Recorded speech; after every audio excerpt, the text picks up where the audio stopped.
Welcome to the Creative Condition podcast with me, Ben Talon, illustrator and creativity coach, founder of the Creative Condition, artist and writer. I bring 20 years of creative industry experience and a lifelong love of creativity, a fundamental pillar of human happiness, to you through ongoing personal exploration and the shared experiences of others. You'll get a nourishing mix of creative industry professionals and people far and wide using creativity in ways that can take our learning to the next level so we can maximise our unique blend. The show's been supported from day one by Illustration X, a tremendous illustration agency representing a shining global roster of illustrators and animators over at illustrationx.com. The music for the show is by Dirty Freud, who you can listen to now on all good streaming services. And for everything else, for my coaching, resources and inspiration, head to thecreativecondition.com. I think one bit that we should probably chat about is the scarcity aspect of it, because you mentioned it there in a financial context, as in if your time is taken up with, keeping up with the Joneses or whatever the thing might be. But there's another side of it, isn't there? And it's the scarcity of being fucking skint and being from a background of scarcity where... So here's an example. There's a guy who lives a couple of streets away from me, and he's big on working class marginalisation in the arts. And he talks about something that I'd never thought about before. And he talks about the role of smartphones. And he gave the example of things like standing at bus stops and having those idle moments where you might have daydreamed and you might have thought of something and come up with an idea. How now, not only are people kind of scratching around to make ends meet, but even those precious moments of downtime are probably going to be gobbled up quite quickly with technology. So there's not even that time to kind of think or for those creative ideas to come to us, which I thought was a really good point. That is an excellent point. You're right. Because we're so scared of being in our own minds, because we are so, working class people, a lot of them are just on the breadline. They're living month to month, wage to wage, and doing their best to get by. And when they have those moments, like you say, when they're stood at a bus stop or a train station, and perhaps in those moments, that's when the creative part of their brains could switch on and start thinking and reflecting and using their imagination. But it's also in those spaces in between the usual parts of our day, in between working and making the tea and whatever else. Those little moments where we have a little bit of time are also moments where worry and stress can come in. So they could be creative moments, but they could also be moments where anxiety arises and we start worrying about how the hell am I going to afford the car tax next week, or blah, blah, blah. So instead of engaging with either of those things, either the creative side of our brains, the reflective side of our brains, or the anxious side of our brains, instead of doing either of those things, we just turn to the phone and we look on Instagram and videos of kittens. And then we don't have to be anxious or distressed. We no longer have the worry. The worry is in the back of the mind, whereas the front of the mind is engaged with bollocks on Instagram. And I think that's why people are less likely to access the creative parts of themselves, because it would involve having a space and a period of time where anxiety could also come in and worry could also come in. That's a really good point. That I lost my oldest friend 2 years ago. A number of factors, alcoholism was a big one. Quite a sad story, but he was 2 years younger than me, and I lost him at 38. He came from he's troubled in the sense that so there was a lot of alcoholism in the parental tier of his family.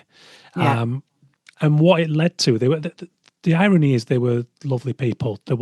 He didn't have the same kind of adversity that you've detailed in your book. There wasn't violence, that side of things. But what it ultimately led to was a lack of guidance. So despite the fact his parents were lovely people, there would be a lot of sitting, drinking a super strength tin of booze, watching the horse racing. He would fend for himself, in terms of simple things. Like I remember my mum always taking around a bag of my second-hand uniforms for school because Oh, he was bigger than me, 2 years younger, so it meant that when I grew out of them, they fit him perfectly. So she would look out for him and take them round. And it was little things like that growing up that you become aware of, and you realise that actually so what happens when he gets into, I don't know what, 16, 17, straight on the building site, become a really good construction worker. But I think partly down to the lack of guidance, he ended up having kids very young. So bit by bit, all of the moments you've just described there to reflect and to think are removed. And yeah, great point. So what I recognised with him was that when he did get those moments, exactly as per your description, he would be fretting about maintenance payments and the likes. So in those moments, his evening might look like a joint, a session on the PlayStation, and bedding up for work again at half 5 to get on a building yeah, site the next morning. So yeah, actually, and he showed so many great bursts of creativity in our younger teenage years that he never really had the time or the headspace to follow or the guidance to pursue. That was the difference maker. I was encouraged. I wasn't pressured, but I was encouraged to follow wholeheartedly what yeah, felt good to me.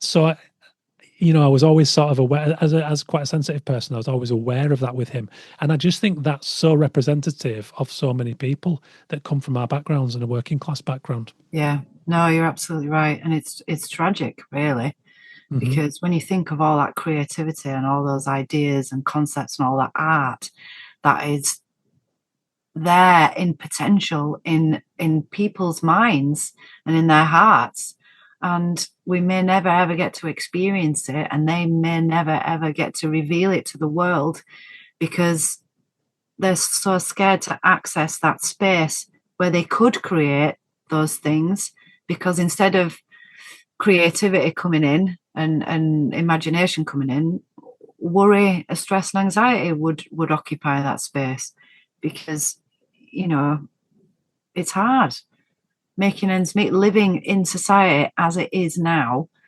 especially now. God damn it, 50 years ago, 40 years ago, a household could be run on a single wage, Yeah, but thank God my parents had that. I feel very blessed that my mum was able to stay. She did the odd bit of haircutting here and there, and she reads tarot cards. She'd do that here and there too.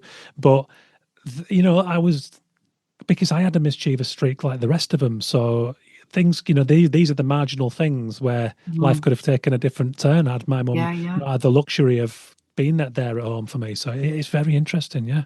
yeah.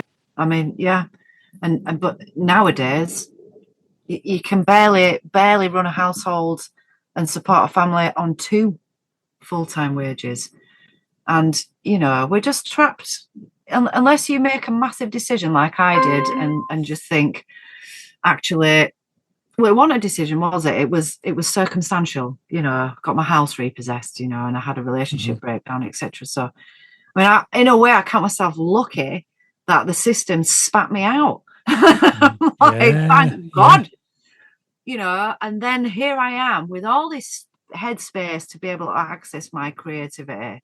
And it's a real privilege, and it's a real unusual thing for a working class person to have. And that is because I live differently, and I just would love to find a way to give other people the same freedom that I have, but also safety as well, because it's hard to be creative if you don't have a safe base, to a safe platform to work from, because creativity in all of its aspects always involves vulnerability, always. Just by creating your work and putting it out there in whatever medium, whatever format it is, you are giving part of yourself to the world. You are displaying part of you, your emotions, your thoughts, your feelings, your perception of the world. You are putting it out there. This is me. This is how I see the world. This is how I am.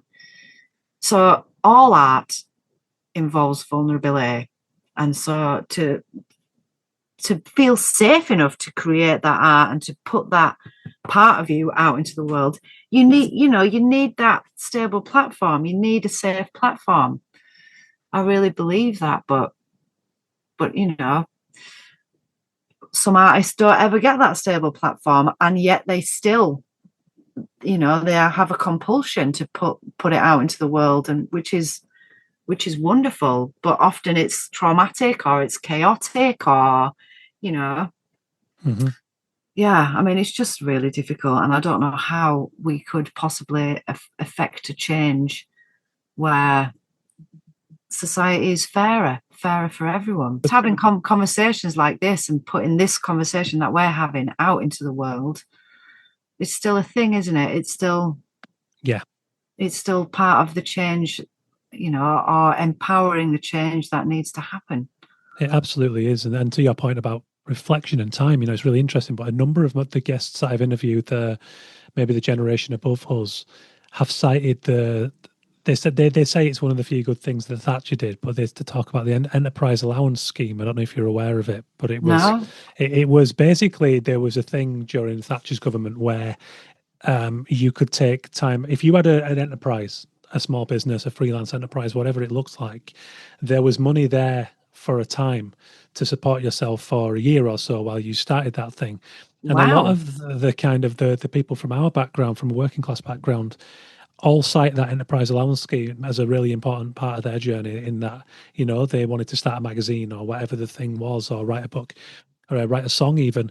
And that was a bit of a crutch for just to have that time where they could double down on their efforts and make something to get started. And it's interesting. And it saddens me that there isn't such a thing now, because the world's grayer when you don't have the same range of voices. Oh yeah, of course it is. Yeah, and I have nothing against privilege, at least not in the sense of someone's upbringing. You don't choose what you're born into. No, and I think that, I don't buy the whole Nepo baby thing. It kind of makes me a bit annoyed, but I think it's very judgmental. And I think that, I want the full spectrum. I want to hear from the Patrick Batemans of the world, but I also want to hear from the George Orwells writing on a pittance, and it's because that's what art is, and that's what gives us a fuller picture of what's going on in society. So I think it's I'd love to see something like that recognised. I don't know where. I have very little faith that it will be, but I'd love to be a part of the voices that might one day help there to be such a thing again.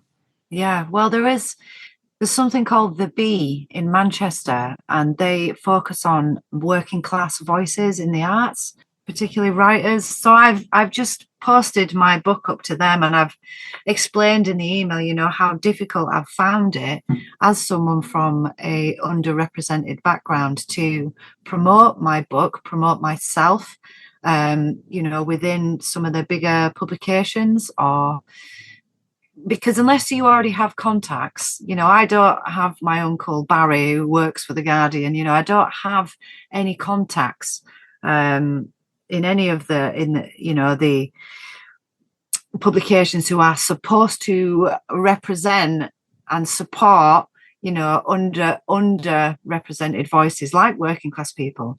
But I just don't think there's anything out there really. Because the Guardian, as much as it kind of purports to be a voice for everyone, it still isn't, it still isn't representative of the working class. It's still very middle class. And, if I'm honest, I do think people are scared of us. People are scared of working class people, and they are, because we're different. They can't relate to our life experience, our upbringings. They just can't relate to it. And again, it's going back to the beeping people who go past my van. It's all fear. It's fear. So unless someone like the Bee starts their own publication, which is completely representative and inclusive of working class voices, I don't think there currently isn't a newspaper or even a magazine or anything out there that is for working class people. And it's a real shame, like you say, because it needs, all voices should be heard, all colours in the rainbow need to be on the painting for us to really appreciate and get an idea of what is real in our current society, what is authentically happening in people's lives, not just certain classes. Yeah, Don't know, maybe you should do it, Ben. maybe. But I certainly plan on, trying to contribute to that somewhat. Because I just see so much opportunity there, and the people I like to tell the stories about, they all tend to be from our town, to be honest. Let alone Oh, from Kingsley. Go on, yeah. Kingsley. It's crazy. It's Uh, wonderful, though, isn't it? Yeah. yeah. I'll tell you what, I love this little story now, and I'll just say this last thing. So my friend, she's working class. She had a really, really difficult upbringing. Her parents, they won't make her tea or anything. They'd send her to the co-op to steal her own tea, go and nick something from the co-op. That was her upbringing. I mean, I thought I was bad getting, I haven't used net or carrier bags, but she wins hands down there. But she's now, because of her drive to succeed and to prove everyone wrong, she's now a real big name in the art world, and she's got a really kind of influential job in London, and she uses her influence to basically raise the profile of working class artists. She's absolute lover. You would love her. What was I going to say? So she was working with this guy. He was from an incredibly privileged background, had never had any challenges in his life, no obstacles, no issues. His parents were lovely. He was incredibly well educated. He had, infinite amounts of disposable income. Anything he wanted, he had it. And they were at a party one time, and he stopped her, a party that she'd organised, because it was like an art party. It was like a interactive installation with artists and singers and dancers and sculpture. It was wonderful. Anyway, he stopped her in the midst of this event, and he just said to her, I'm so jealous of you. I'm so envious of your life. And she said, why? Thinking, oh my God, how could he be envious of me? He's driving a brand new Jag, he's living in a penthouse in London, he's got everything he ever wanted. And he just said to her, because all of your life experience, all of the challenges, all of the difficulty that you've been through has made you more vibrant, more dynamic, more creative, more driven, more empowered than I could ever be. And I just thought that was beautiful to have that direct acknowledgement, of her experience, her life experience, the difficulty that she'd been through, having so much value, because they do, and it's true. And it was just lovely that he'd taken the time to voice that. Mm-hmm. Yep, these the struggles in such lives, they bring stories. And when those stories are, when there's the opportunity to tell those stories, it is completely empowering, and there is a vibrancy there that, that inspires and shows others the way. So yeah, I agree with that. Yeah. So we need more working class voices. So when are you going to start your newspaper, Ben? Oh my God, I think Laura would kill me if I started another project. Really? No, in the best way. I massively overshoot and then end up just overwhelmed with everything. So I finally got a bit of focus at the moment. So trying to stay on track. But I never rule anything out either. So, no, don't rule it out. Don't rule it out. I'd help. We'd all help. If it could be me, you, Matt Coffey, we'd take over the world. Rhiannon. How do you know those guys, by the way? Just from getting drunk in Keighley. Yeah. Basically. Oh, nice. Matt Coffey, he went to school with one of my ex-partners. Okay. Yeah, no, I'm not in touch with barely anyone from my year in school, but Matt Coffey's one of them. We ended up living in Crystal Palace together for a while. And Rhiannon, that's when we kind of reconnected, really. We kept seeing each other at Christmas in Keighley, going out for a drink, and we were like, yeah, you were all right at school. We should stay in touch, really, shouldn't we? Yeah, all these years later. Right. And then he was like, oh, as it goes, I'm moving to Crystal Palace. I think you said you were there. Yeah, and him and Rhiannon, they also read Dear Ricky, and they loved my writing style, and they were two of the people that they're mentioned in the thank yous at the end to the people that gave me the confidence to pursue, to write, to write the book, to believe in myself, basically. And I'll never ever forget that, because you need people like that who will lift you up when you don't have the self-esteem to do it yourself.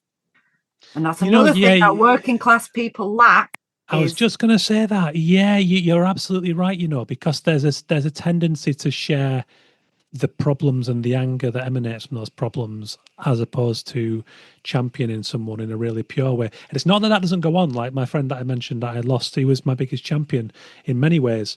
But in the day-to-day of it, when people are embattled and embittered, that happens far less, doesn't it? Yeah, it does. You're right.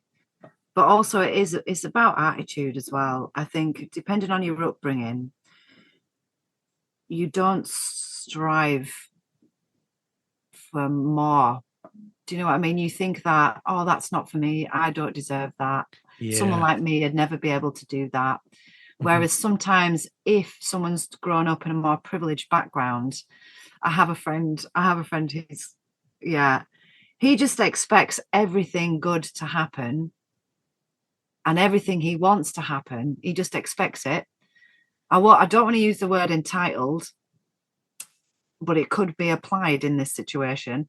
But because he expects everything good to happen, it does.